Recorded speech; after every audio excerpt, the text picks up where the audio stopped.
दफा का जिक्र है, किसी गांव के करीब एक नहर हुआ करती थी। नहर के दोनों तरफ हरियाली, सब्जा और घास फूस थी।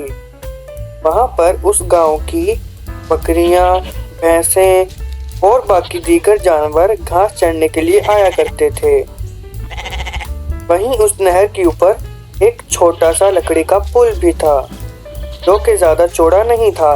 बकरियां उसके ऊपर से चलकर कभी एक तरफ आती तो कभी दूसरी तरफ जाती। ये सिलसिला यूं ही कई अर्स तक चलता रहा। एक दफा एक दिन की बात है, उस पुल के ऊपर से एक बकरी दूसरी जानिब जा रही थी।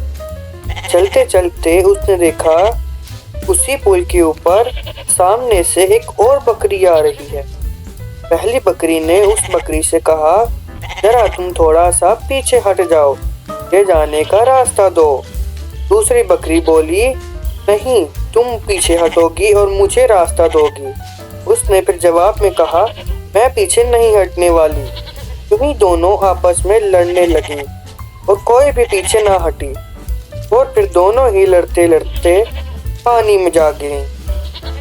तो प्यारे बच्चों, इस कहानी से सबक मिलता है कि हमें जल्दबाजी नहीं करनी चाहिए। हमें इत्मीनान और सुकून से काम लेना चाहिए, अपनी बारी का इंतजार करना चाहिए और दूसरों के लिए कभी कभार पीछे भी हट जाना चाहिए।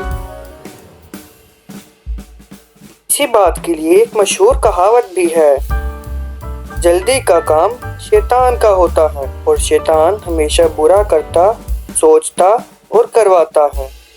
अगर आप लोगों को ये कहानी पसंद आई तो इस वीडियो को लाइक करें और चैनल को लाजमी सब्सक्राइब करें। Like, share and subscribe my channel.